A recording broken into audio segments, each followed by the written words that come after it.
ये डार्विन के विकासवाद के सिद्धांत के एकदम समांतर चल रहा है। ये 15,000 साल पहले है। विकासवादी स्मृति तय कर रही है कि आप सिर्फ मानव रूप धारण कर सकते हैं। तो उन्होंने अपनी विकास मूलक स्मृति की ओर देखा और कहा, पहले हम मछली थे। वे ये भी कहते हैं, जब तक सौर मंडल में कोई महत्वपूर्ण बदलाव ना हो, आप शारीरिक रूप से उन्नत नहीं हो सकते।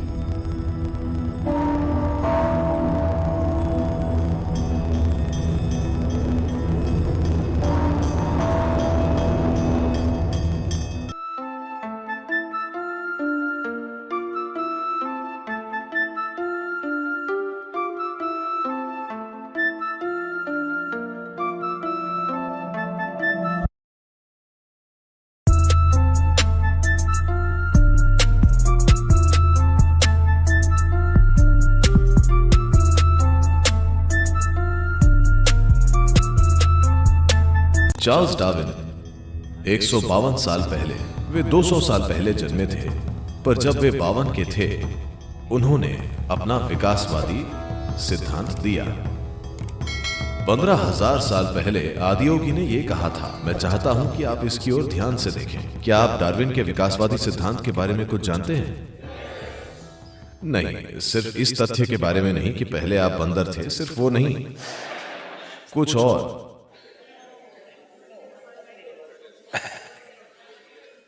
वो ज्ञान अच्छा है, लेकिन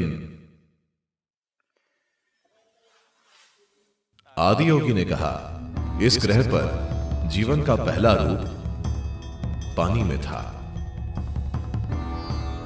खैर, आपने इस बारे में कई अलग अलग तरीकों से सुना होगा। लोगों ने आपको बताया होगा 9 अवतार हैं। हाँ? क्या आप मुझे बता सकते हैं ये 9 अवतार कौन से हैं? मत्स्य अवतार? नहीं, कूदिए मत। कूर्म अवतार? वराह? नहीं। नरसिम्हा? वामन? परशुराम? रामा? कृष्ण? बुद्ध? 9। अब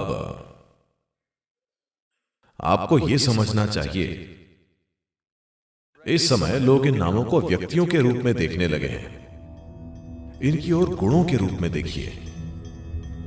जीवन का पहला रूप मछली थी। डार्विन भी सहमत हैं, यह पानी में था। ग्रह पर दूसरा विकास जल थल दोनों पर रहने वाला जीवन था, कूर्म अवतार। आधा पानी में, जो जमीन पर विहार करने लगा। उसके बाद बीच में कई दूसरे प्राणी हैं, लेकिन दूसरा महत्वपूर्ण जीवन स्तनधारी जीवन है। स्तनधारियों में सबसे पहला सुअर है। आज भी आप देखेंगे, आपके पास राजस्थान में जंगली सुअर हैं।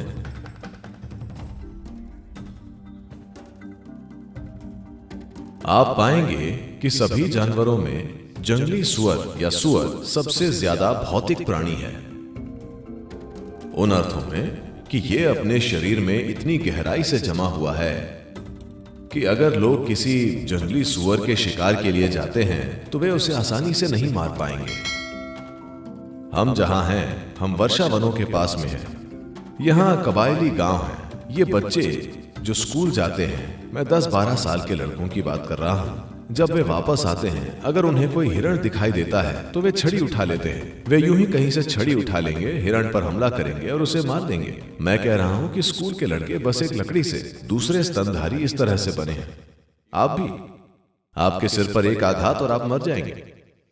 पर एक जंगली सुअर इस तरह नहीं होता। ये आसानी से नहीं मरता, क्योंकि भौतिकता में इसकी जड़ें बहुत गहरी होती हैं। आज भी अगर आप किसी को शरीर से बहुत जुड़ा हुआ देखते हैं तो आप कहते हैं वो सुअर जैसा है। नहीं? क्योंकि Pig represents excessive physicality. सुअर बहुत ज्यादा भौतिकता को दर्शाते हैं। तो वे जिस पहले स्तनधारी का वर्णन करते हैं वो एक सुअर है। अगला क्या है? नरसिम्हा, आधा मनुष्य आधा पशु। अगला है वामन, एक बौना मनुष्य। उससे अगला एक पूर्ण विकसित मनुष्य है जो परशुरामा है, लेकिन भावनात्मक रूप से अस्थिर है, इतने अस्थिर कि उन्होंने अपनी ही मां का सिर काट दिया। अगले हैं राम, एक शांत मनुष्य। अगले कृष्ण हैं, एक प्रेम पूर्वक मनुष्य। उससे अगले बुद्ध हैं, एक ध्यानशील मनुष्य। उससे अगले को एक रहस्यवादी मनुष्य होना है। हर कोई दावा कर रहा है वो मैं हूं, वो मैं हूं, वो मैं हूं। आपको समझना चाहिए ये कोई व्यक्ति नहीं है, ये लोग सिर्फ उन गुणों के प्रतिनिधि हैं जिनकी हम बात कर रहे हैं। तो जीवन इस तरह विकसित हुआ। मेरा विश्वास कीजिए, ये डार्विन के विकासवाद के सिद्धांत के एकदम समांतर चल रहा है। ये 15,000 साल पहले है।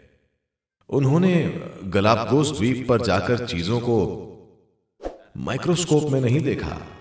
वे अपनी आंखें बंद करके बैठे और देखा कि अगर आप इसमें पर्याप्त गहराई तक जाते हैं तो इसमें एक विकास मूलक स्मृति है।